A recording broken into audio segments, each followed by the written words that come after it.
All right, we're moving on to a new chapter. Will this be on the test? No.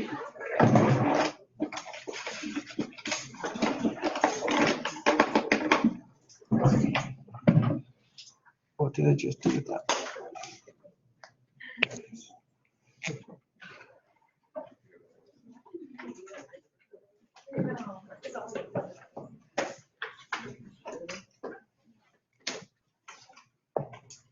Chapter 6 is all about the electrons.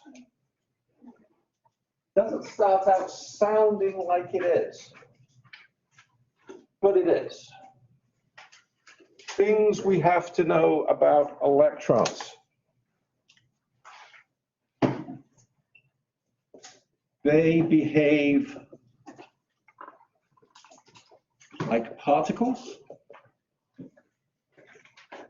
and waves at the same time. So they have this thing that we call duality, which technically should not be allowed. That's impossible. You're supposed to pick a side, and yet they demonstrate both behaviors.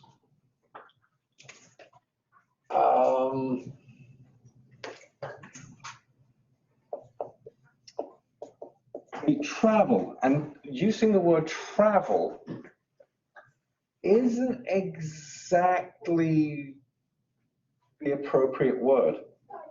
There is no appropriate word because their behavior is mysterious. They don't obey Newtonian laws, the laws that Isaac Newton gave us about an object in motion stays in motion unless acted upon by an external force. That doesn't work for these things. Is this where quantum theory comes into play? Yeah, a little bit. Little bit. I'm going to give you just one toe in the pool of quantum mechanics. Okay, we're not going to do any of the mechanics part. We are going to use quantum numbers to help us describe shapes. They travel at approximately speed of light, which is fast. C is the value that we give to the speed of light, and it's 2.998 times 10 to the 8 meters per second. So let's make that 3.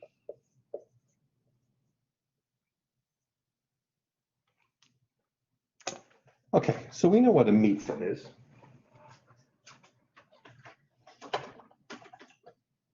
This is a meter.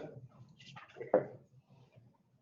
So in 1 second's time, if there was a light source here, at this end of the stick, 1 second from now, how many of these meter sticks would it have passed?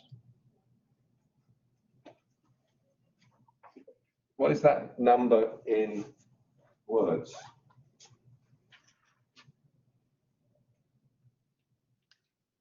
What does 3 times 10 to the 8 mean? Is that 300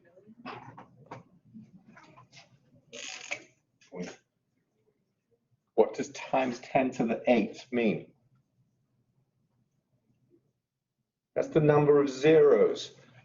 That means this.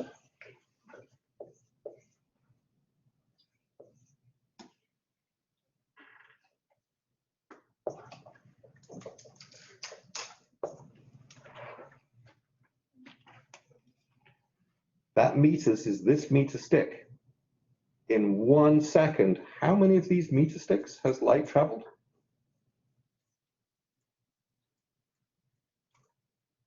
What is that number? What's that number? 300 million. That's 300 million. In 1 second, we stacked 300 million of these end to end.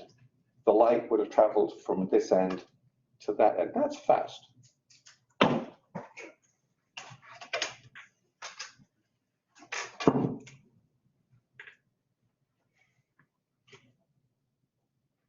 power is the number of zeros. If there's a negative here, it's the number of zeros after the decimal, including the one that's before the decimal. It's the number of zeros in the decimal fraction. Another way that you'll see in the textbook, and if you read on the internet, this, meters per second. That meters per second is really meters times per second. And a way of writing per second becomes to raise it to the power of -1. Anything raised to the power of -1 is the same as 1 over that number. Okay? So if you wanted to be particularly annoying and say 2 to the -1, that would mean 1 over 2. Okay. Putting the little coefficients up here in units means that we don't have to use an additional line of text. Sometimes it makes things scan a little bit easier. Okay. All right, so electrons are waves some of the time. They're particles. They disobey Newtonian's laws. And this thing about traveling, don't really want to say that they travel. Sometime they are going to be at a particular point, and we can predict that they will be at that point in space. The math that we use, called quantum mechanics, will tell us what the probability is of finding the electron. And so there's no certainty here, there's only probability. And we can say that the chances of finding the electron at this particular place is worth this much, and finding it somewhere else is really not going to happen at all. And the electrons are either here or they're there. But the traveling in between part isn't really what electrons do. They are suddenly here, then they are suddenly there. Okay. The laws that you understand about objects moving, the laws that Newton gave us, they don't apply. They just don't.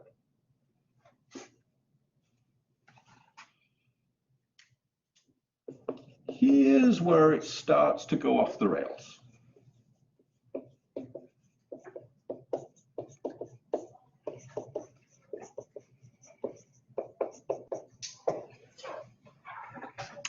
Electrons have quantized energies. Quantized means there are specific numbers that are allowed. Okay. So imagine that you are driving on the highway and it's 3 lanes. And the first lane is for 40-mile-an-hour vehicles, and the second lane is for 50-mile-an-hour vehicles, and the third lane is for 60-mile-an-hour vehicles. You're allowed to be in any one of those lanes. And you're allowed to change from lane to lane. But you're not allowed to be any speed other than 40, 50, or 60. This is what we're starting to see, that the electrons can move from place to place. They can have different energies, and kinetic energy is the energy associated with motion, so the analogy holds up. But they're not allowed to have the numbers in between. So if you're driving down the highway, this quantum highway, and you're in the 40-mile-an-hour lane, and you want to merge into the 50-mile-an-hour lane, you just go. There's no merging. There's no speeding up and accelerating to 41, to 42, to 43, to 40. None of that happens. You are this or you are that, and there's nothing in between. And here's what we see.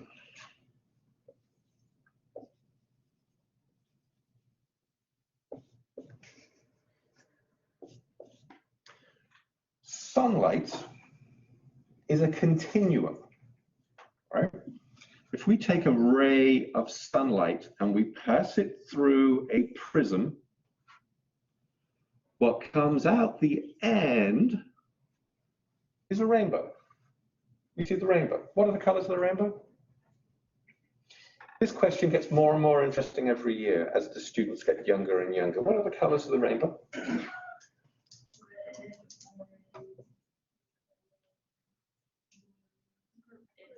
Green, blue, violet. No, violet. Or keep it, yeah. This is changing. This has already changed. I don't watch Sesame Street. I haven't watched Sesame Street in a long time. But they no longer sing the red, orange, yellow, green, blue, indigo, violet song. They sing the red, orange, yellow, green, blue, purple song. These colors right here are under attack. Paradigm shift. We are moving away from the fact that there is red, orange, yellow, green, blue, indigo, and violet. Kids, kindergarten kids, are being told red, orange, yellow, green, blue, purple. They're different colors. Indigo and violet are different colors. Can you tell the difference between indigo and violet? A little bit. Can you tell the difference between indigo and blue? Yes. Yes. You sure? Yes. One's darker. Yeah. Okay. Because not everybody can. And this blue, indigo, violet feels a little bit like, oh, that's too much blue. We only have one red. But we can't get rid of violet. We cannot allow them to switch this to the word purple. We can allow them to get rid of indigo and it go red, orange, yellow, green, blue, blue, violet, but we cannot allow them to have this be called purple because this is only the visible part of the energy from the sun. The energy from the sun contains all sorts of other things. Guess what's right here that you cannot see? Ultraviolet? Ultraviolet. If a whole generation of kids is raised calling this color purple, then we need to call UV ultra purple. Okay, so this needs to stay violet. Guess what the invisible part of sunlight is right here? Is that like infrared? Infrared, inside of red and beyond purple. This is just the visible part of the electromagnetic spectrum from the sun. This is only the visible part. The sun pumps out all sorts of energies, and we're going to put that up on the board in just a minute. If I take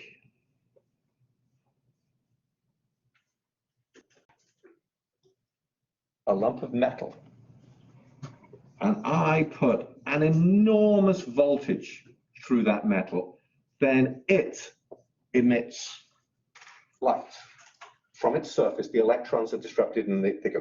I have to actually put it between two electrodes in a vacuum, but you get the picture. And if I look at this beam of light through a prism, I don't get a continuum. This rainbow, ooh, that's not how you spell rainbow. That rainbow is what we call a continuum. It contains every shade of red that you can possibly imagine. And the more that you magnify a rainbow, the more shades you see. It is everything. And then all of the oranges, and then all of the yellows, and then all of the greens and the blues and the indigos and the violets.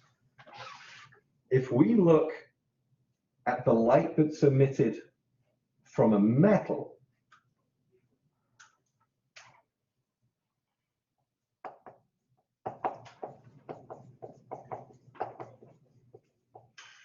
you get line spectra. In fact, I'm going to pull a couple up. Let me see. I can just do a Google search.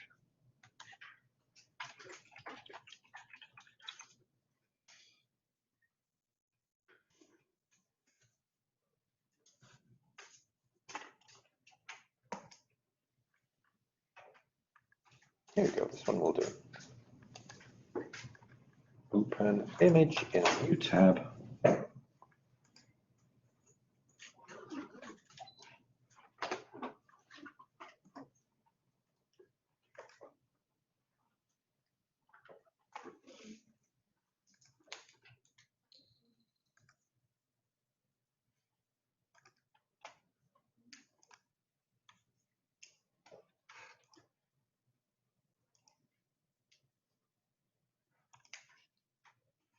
Are we on yet?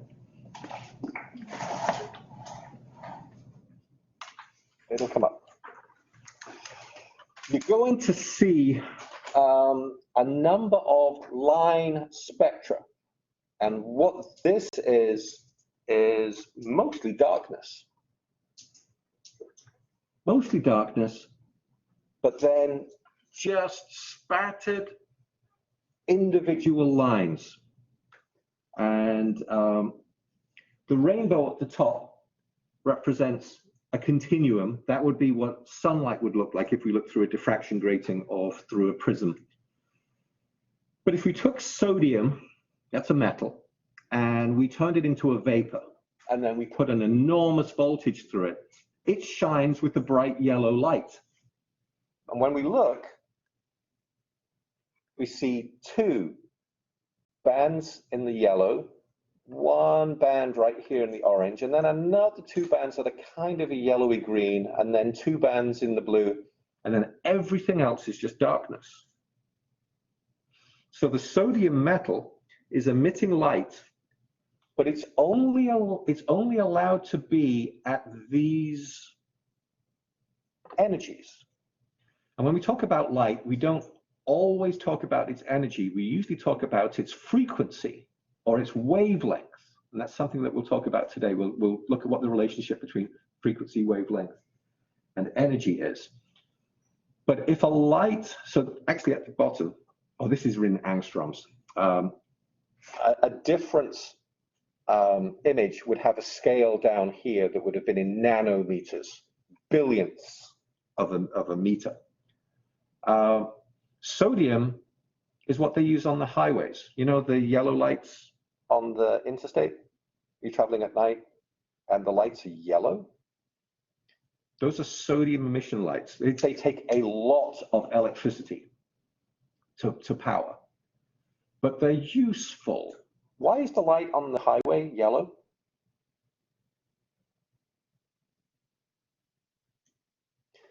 This is an application that nobody knew that we needed until we realized that we needed it. Does it cut down glare?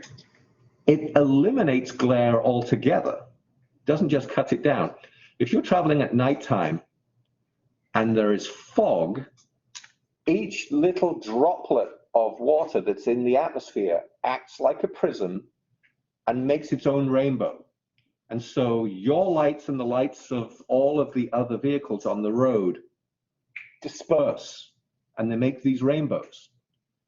Well, what if the light that you used on the highway could not be turned into a rainbow because it contains only one frequency of light? Now, sodium contains 7 frequencies of light, but one dominant one that made this yellow one right here in bold.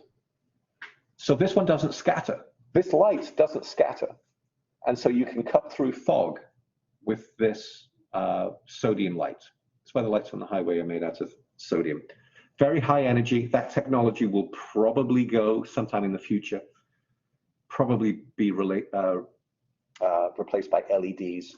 But right now, we haven't got it right. LEDs are incredibly low in power. Hydrogen, our simplest atom, can either be this shade of whatever that is, indigo, violet, or blue.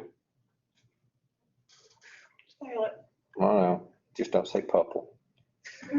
So that's violet, and then this is indigo, and then that's blue. So yeah, go figure. And then just lots of emptiness. And there's lots of emptiness here because the atom is just very, very simple. It doesn't have an awful lot going on. There aren't very many possibilities for a hydrogen atom because it's so small and so simple. Okay, but there is no merging between any of the lanes here. You can be at this energy, at this frequency, at this wavelength, or at that one, but nothing in between, which is incredibly mysterious. Okay.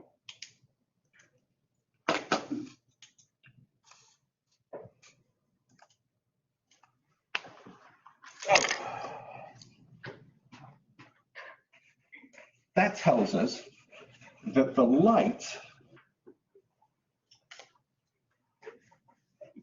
that is coming from the atom is coming from a transition from one state to another. And it means, it's like there are, well, I didn't switch that off. That there are, it's a ladder.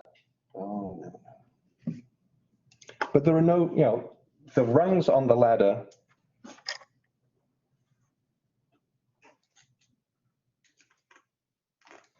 are the only places that you can put your feet. So if I have a ladder,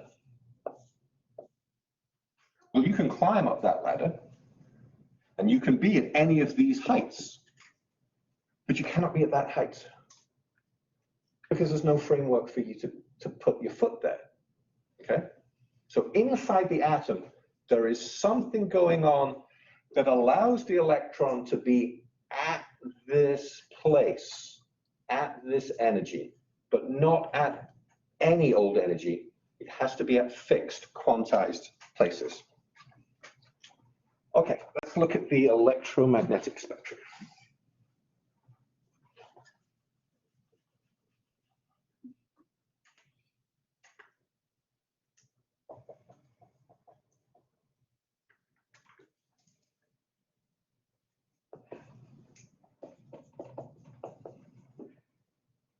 The electromagnetic spectrum represents all of the energies that the sun produces. And it's usually drawn as a band. Somebody drew it as a band one time, and everyone said, that's a really good idea, that's a good representation, and now everybody does it.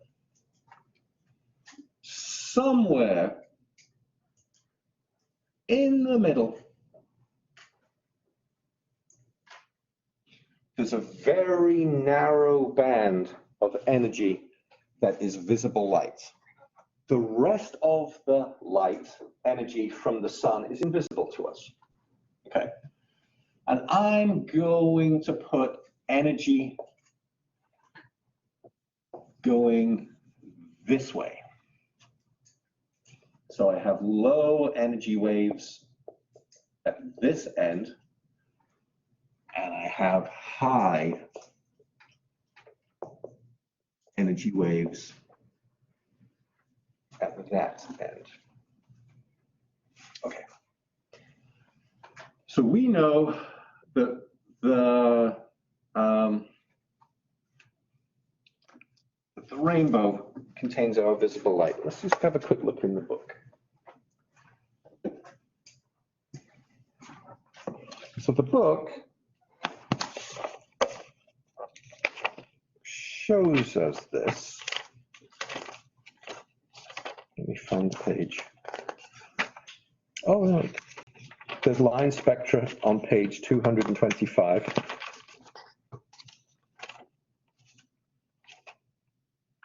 Where are you? Here we go. And on page 219, there is a representation of the electromagnetic spectrum up here.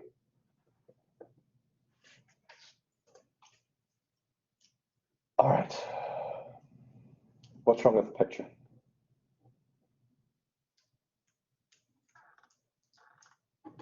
It only shows visible light? No. No, visible's right in the middle. And then it's kind of inserted, magnified to show you what the rainbow is.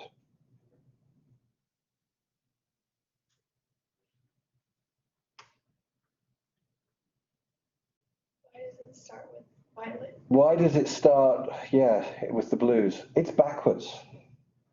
It's backwards. We think of the people who write textbooks as being, you know, beyond us, geniuses. We think of that whatever goes in this book must have come from the author, right? No.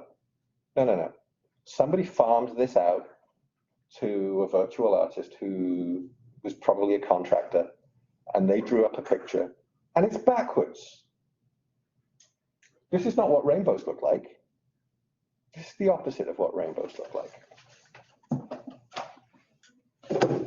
I worked in publishing for a while. There are not so many geniuses working in publishing. We have red, orange, yellow, green, blue, indigo, and violet. This way. Red being the lowest energy wave. Blue being the highest, or violet being the highest energy wave in the visible part of the spectrum. Okay, so we've already mentioned that we have guessed what is below red.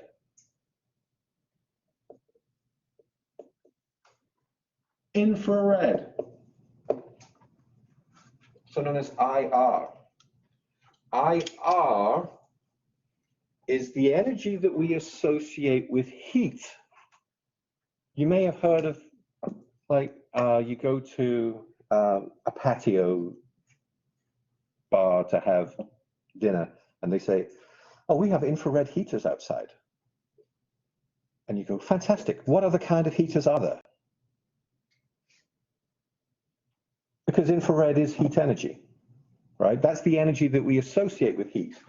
So, you know, saying that your heater is an infrared heater is like saying that your car is one of those cars with wheels. Yeah, I've got a wheeled car. Of course you do. Infrared is the energy that we associate with heat, so we can feel the heat from sunlight. On the other side, we have ultraviolet, or UV, which is the part of sunlight that damages our skin. UV is the part of sunlight that we cannot see, it's invisible to us, that gives us sunburn and then ultimately skin cancer. This is now high enough in energy to hurt us. So everything on this side gets to be called ionizing radiation. Stuff on this side gets to be unsafe. And if we had a UV lamp, we have some UV lamps upstairs that you use in the coming classes. But they're all very low power. If we were going to use a UV lamp that pushed out any kind of wattage at all, then we have to take precautions. We have to shield them so that that light doesn't give you cataracts. Before it gives you sunburn, it will burn your retinas out. Okay, so got to be careful with this. And you might be aware, if you wear sunblock, that they have subdivided ultraviolet into different bands. There's an A and a B band, and there's another band in there that we don't talk about. There's a UVA and a UVB, and one's more damaging than the other, but we're just going to lump all of those together. Okay, this is a family, and invisible to us, but does something. It dislodges electrons. Turns atoms into ions. Here, this just makes the atoms shake. Oh, I've introduced motion. And that kinetic energy, by making the atoms shake, that's where the heat comes from. This actually dislodges electrons. Dangerous. Okay. Below infrared, we don't really have an awful lot back here. Do we know what low energy waves we've got down here? Anybody know? Gamma rays? Who? Gamma rays? Oh, all the way up there. Okay.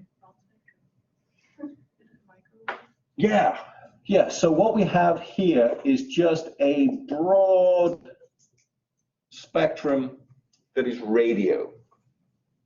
Radio waves belong here. And then a band of radio, not particularly large,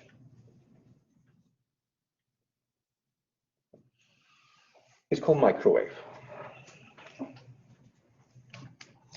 And if infrared makes particles, it's really the bonds inside molecules, but we haven't described what they are yet. It makes bonds inside molecules shake, and that shaking kinetic energy, it's heat.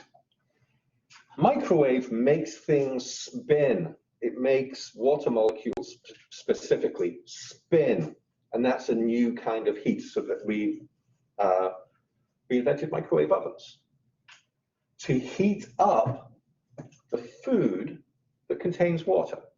So if you put something in the microwave that doesn't have a high water content, it doesn't get hot.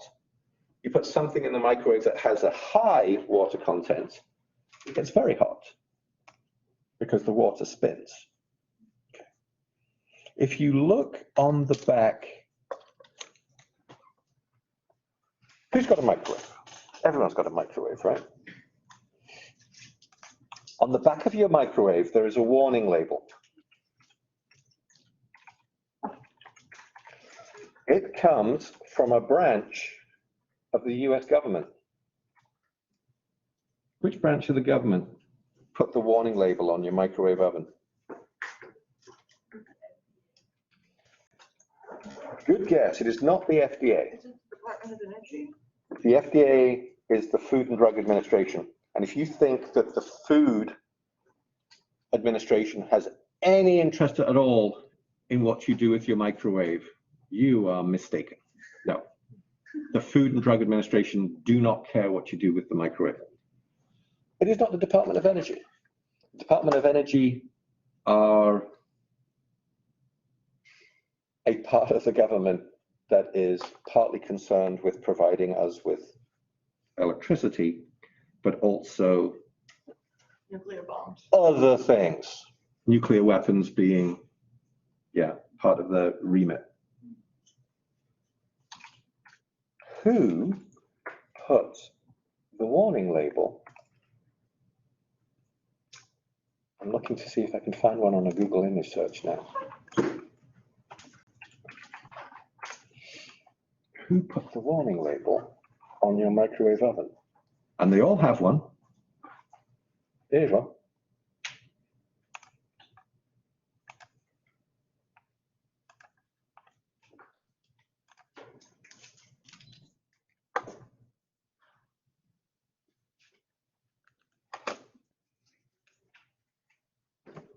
The US Department of Health and Human Services. It is not Department of Health.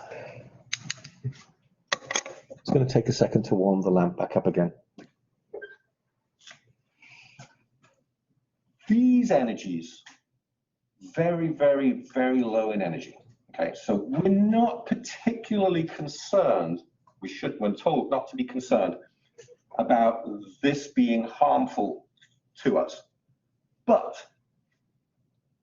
you know, there are times when I have literally been in a concrete bunker underground and the transistor radio still works because these waves leak into the building, right?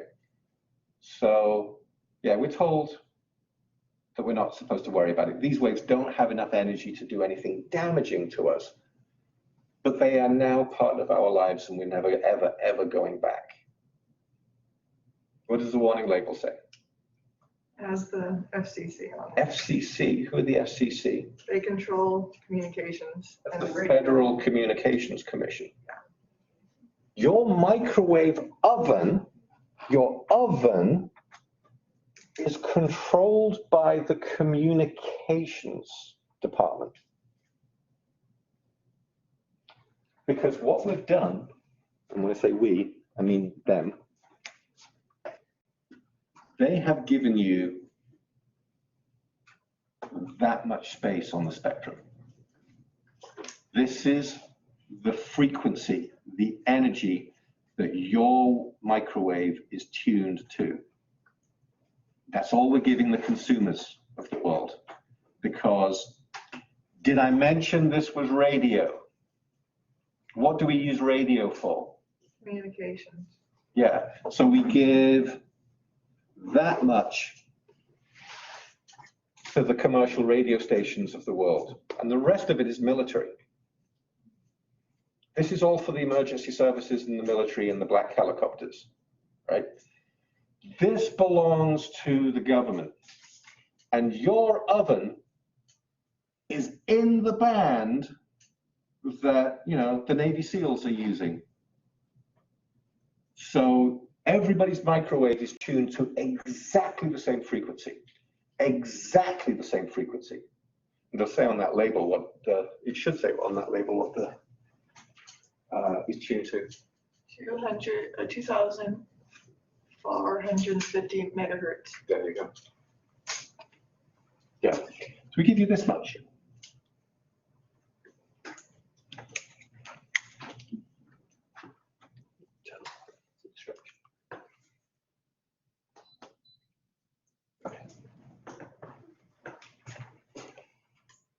Above, these energies now start to get dangerous. So we go beyond visible light into ultraviolet, and then I said, well, somebody already said gamma rays. That's a gamma. Gamma rays are insanely high in energy. These are this is the cosmic radiation that we have to really worry about. So it gets blocked by our atmosphere and our magnetic field. But if you go into space, you know, it takes you have to be about 50 years old before you get to go into, unless you're William Shatner. So Shatner went up to space. He's 90, so he's over 50. But if you want to be an astronaut, you need to be able to fly jets, so you need to be a Navy pilot. You need to be able to handle the emergencies. And then you probably need a PhD in engineering or science. So by the time you've got all of that, you're 50, right? And then you go to space. And how often do they go to space? How many times does an astronaut go to space?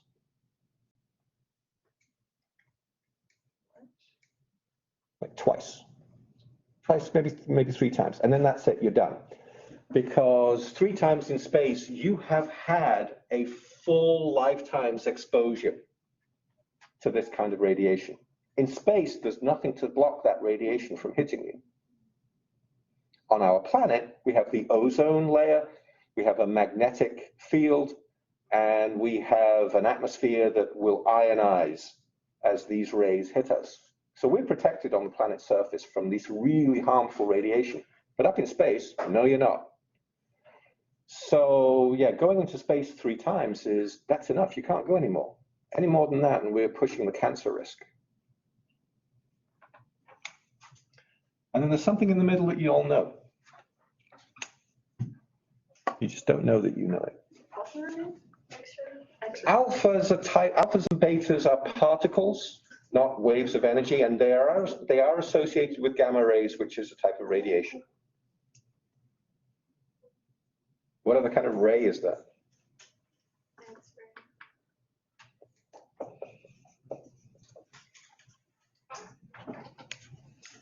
X-rays are powerful enough that they pass through your body and can reveal your inner goings on. They'll be bounced off bone, that they pass through soft tissue, so you can have an X-ray image of what's going on inside your body. Okay, let's look at red and then look at blue. I've got a red pen. I was donated a red pen a couple of days ago. Here's a wave.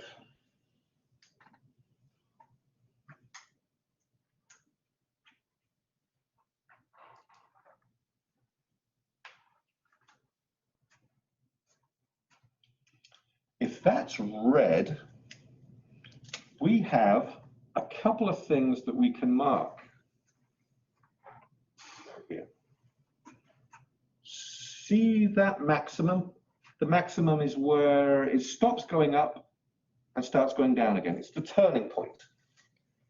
If I measure the distance between those 2 points, distance,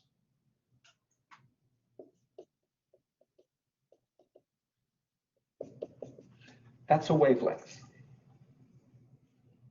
What do we measure length in? Meters. This is given symbol lambda. A lambda is like an upturned Y.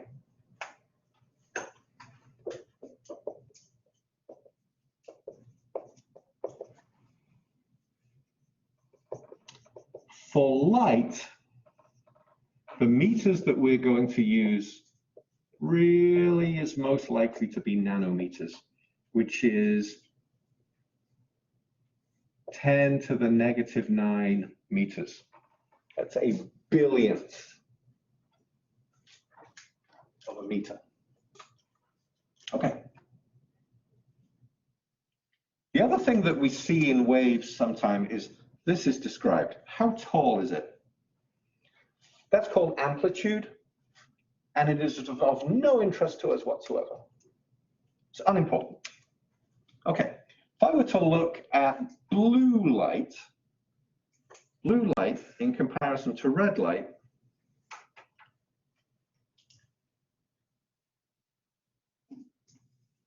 Is that 10 to the negative 9? 10 to the negative 9. Getting a little bit sloppy here.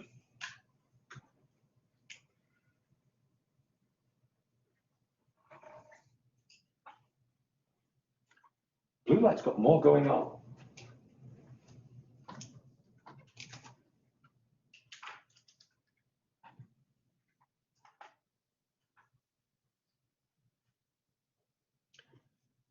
The lambda really is any 2 points in the wave that repeat. So I could have picked that point and said here.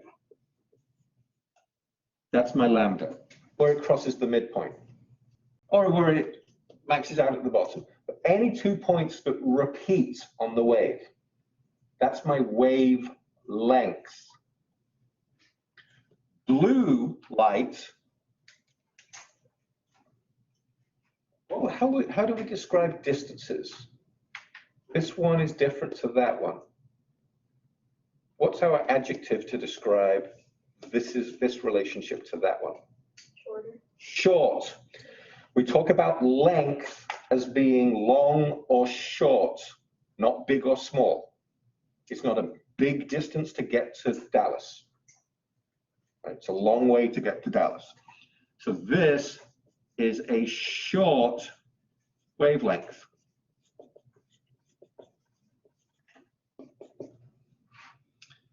This is a long wavelength.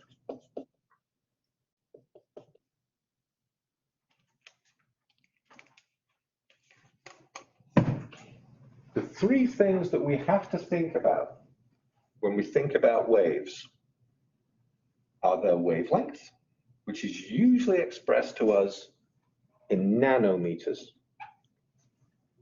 their energy, which will be expressed in joules. There is another unit called electron volts. I'm going to steer you clear of that. We're going to stick with joules. And then there's another dimension. There's another unit, and it's called frequency. And frequency is given symbol nu. This is a nu. And it is in cycles per second. So its units are 1 over s, which is the same as s to the minus 1. which is also equal to something called hertz, which is given symbol Hz. Okay? So hertz is per second, cycles per second. And that is our frequency. Now, frequency cannot be described by a static image. Frequency is how many waves pass a fixed point in space per unit time. Our unit time is a second. So per second, how many waves pass a fixed point in space? So if we had a fixed point in space and we moved the whiteboard so that we could count the number of waves passing this fixed point in space, then we would be able to count its frequency. I can't do that. So what I'm going to do instead is leave the board static and move the fixed point. Okay? And if I go 1 Mississippi, 2 Mississippi, 3 Mississippi. Okay. In 3 seconds, that top wave went 1, 2, 3, 4. Is that 4? 1, 2, 3, 4, 5, 6. It did 6 waves in 3 seconds. That's 2 waves per second. That is 2 hertz. What would that be for the blue one? Oh, 1, 2, 3, 4, 5, 6, 7, 8, 9, 10, 11, 12, 13, 14, 15, 16 waves in 3 seconds, whatever 16 divided by 3 is. 2 and a bit. 3 and a bit. Higher frequency. That was 6 waves per second for. This was 6 waves in 3 seconds, and this was 16 waves in 3 seconds. Long wavelength equals low frequency. Short wave equals high frequency. On Monday after the test, we'll throw some numbers at this and we'll look at what the numerical relationship between energy, frequency, and wavelength is. You have a test. It will be open today at about, well, part of it's already open. The multiple choice part is already open. The worksheet part of it will be available to you in the very early afternoon. Okay. If you have difficulties with Blackboard, with the documents, let me know straight away. Okay. If you have trouble with responders, and we know that we will, let me know.